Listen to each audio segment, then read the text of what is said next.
Hi there, welcome back to Sewing with Stephanie. Today I'm going to show you how to make this really interesting pleat detail where the pleats are folded in opposite directions. This panel I've used with contrasting black and white cotton, but you can do this with a satin, for a wedding dress, you can put it on a purse, you can really use this technique in any way with really any fabric. But for the sake of today, I'm choosing these black and white fabrics to really highlight the cool alternating pattern here. Imagine using this technique as a waistband, over a shoulder. You can make it even smaller and have a really small detail around the neckline. This is a really cool design technique that's going to upgrade any pattern you have, whether it's a standard out-of-the-box commercial pattern or if you're making a pattern yourself. I'm going to tell you what you need to get started, but before we get started, make sure you hit subscribe and give the thumbs up so that other people can find these videos. One thing you'll need to know is where you are going to insert this pleat technique and the width of that panel. So if you're going to do a waistband and it's going to be 2 inches, that's important to note. It could be any other, it could be 1 inch wide, it could be a 3-inch wide strap, but it's important to think about that before you start cutting your materials, and I'll explain that when we get into the material section. In order to get started with this pleating technique, you need a few supplies. So first start out with your ruler, so any length. I have my scissors, pins, and then I also have Wonder Clips, which I'm new to using, but I actually find them really useful when I need to do ironing.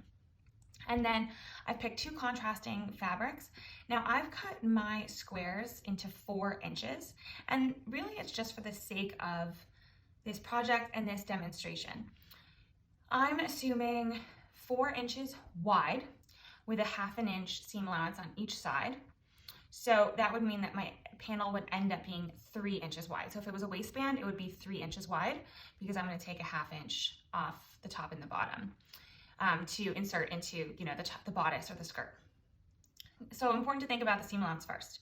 So that would be 3 inches wide. The other thing to think about is what the width of your pleat is going to be. So I'm assuming essentially a 1-inch pleat. And the way that this would work is essentially, and it's not exactly, so I want you to just kind of embrace the process, and then once you see how I do it, you can adapt to the size pleat that you like.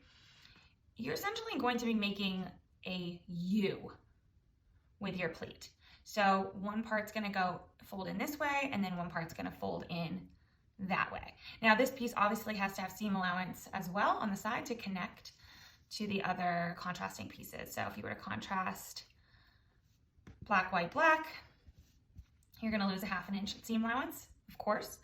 And then you're sort of creating a U of the fabric where you press one that way and one this way. Now, of course, I could pin it here, but you get the point. And then you just repeat back and forth. So that said, I'm just gonna keep it easy and make 4 by 4 inch squares so that I will lose 1/2 inch seam allowance around the edges to insert into the other parts of my design, as well as to connect to the contrasting panels, and then 3 inches to pleat. I could do 2 inches to pleat, I could do 5 inches to pleat. However, I think keeping it 3 to 3 is nice because I will have a perfectly symmetrical sort of, I don't want to say square, but the pleat will look symmetrical, which is what we're trying to do. So if that makes sense, I would start out with 4 by 4 inch squares in 2 different fabrics. And again, they can be anything, they can be the same fabric. They don't really have to be contrasting, but for the sake of this demonstration, it's a lot easier if they are contrasting. The next step is pretty straightforward. I'm basically just gonna connect all of my pieces, alternating colors one by one. Now I use the selvage, so I'm gonna make sure that I match the selvage edge on my pieces, just to make one side easier for me. And then using the 1/2 inch seam allowance that I've previously decided on, attach them.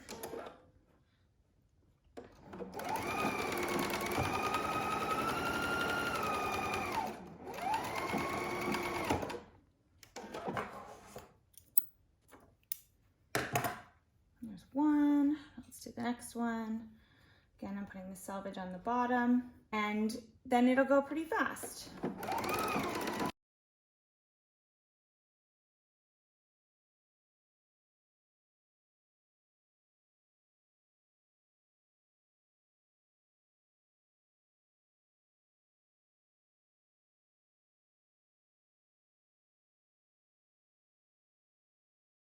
Okay, so now you should have a really long strip of all of your squares sewn together. So if you're wondering, I don't have an ironing table and I just use the top of this IKEA cabinet and it works just fine. Sometimes I put a mat down, sometimes I don't, but it's fine. Use what you have. Okay, so to start, you're gonna take the section between two pieces, the seam, and you're simply gonna fold it over as best you can so that you're folding it right where that seam is. If you have a really bulky fabric, you can go back and trim these, but I don't really find it's necessary because those raw edges are going to be enclosed. So it's really not that necessary. And then I'm just going to press this flat. And this is a cotton, so it shouldn't take too long. Give it a press. Done. And I'm just going to keep repeating that all the way down your strip, making sure everything lines up.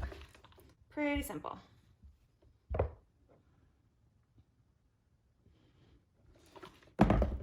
Sometimes I use starch spray when I am ironing, and I am absolutely for using it when you're doing pleats, but not yet. So if you can get by not using it on this section, you're gonna wanna use it on the next section to really define those pleats more. So I never like to use it too many times because I feel like then the fabric gets confused.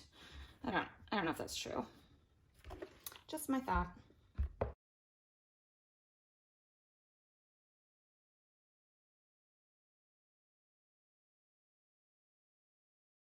Okay, so now you have your panel and you've ironed out all of the sewn edges, so you kind of have that natural U shape that I was talking about.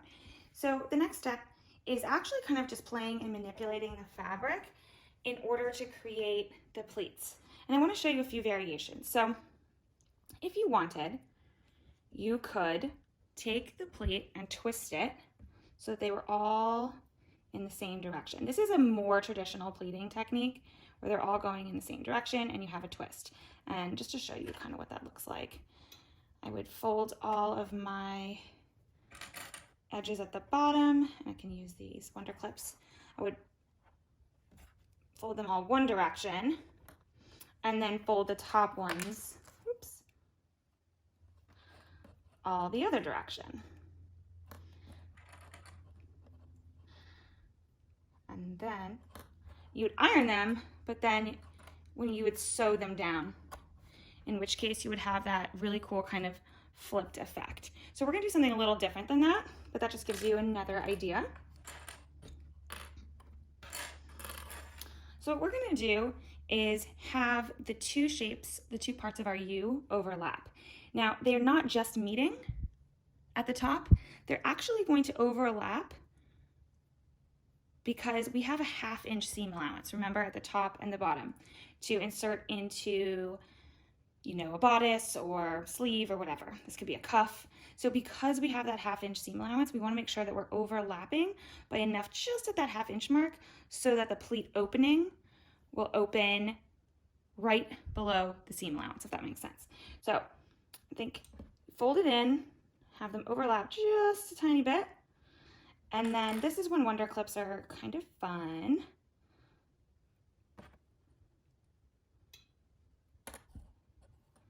And then we're gonna just pin this one back here, clip this one back. And we're gonna do the same thing down here. So we're gonna have them overlap, but just a bit, so that the opening of the little pleat is a 1/2 inch in. And then just repeat. So it looks a little crazy right now, but once you iron it and sew it flat, it's a pretty cool technique. Okay, so I've used a mixture of pins and Wonder Clips here, and once you're done, you should have something that resembles this kind of folding technique. The next step is to iron these folds, and this is why I suggest waiting to use your starch spray, because now is when you're really gonna need it. So I just spray loosely. I'm just gonna do half of it for now. And then you wanna go in and start with a light press to start on top of those pleats.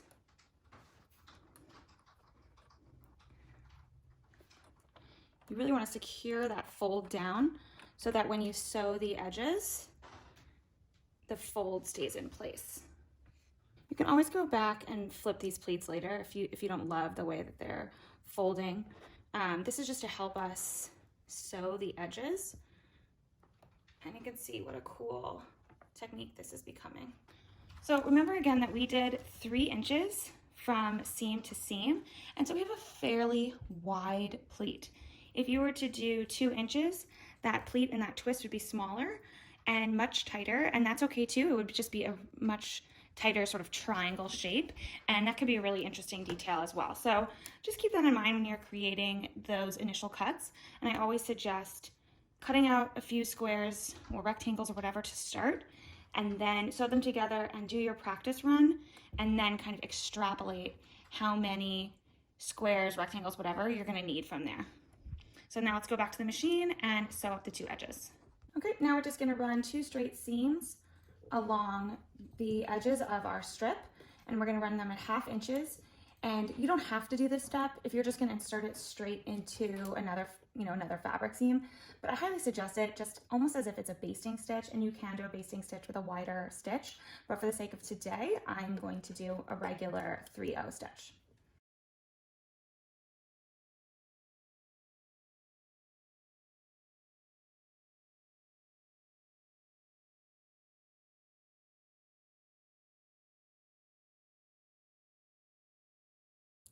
Okay, and then once you're done, you have this really cool pleated alternating panel that is 3 inches wide, and again, you can insert it anywhere into your designs. And I again chose an alternating color pattern here just to really highlight the flipping of the pleat, but if you were to use a basic satin or something with a little sheen, you would still get that variance without having to choose alternating colors.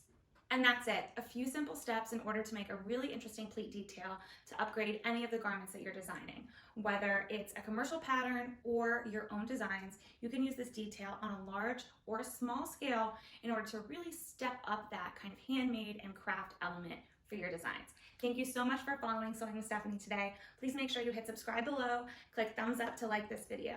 See you again soon.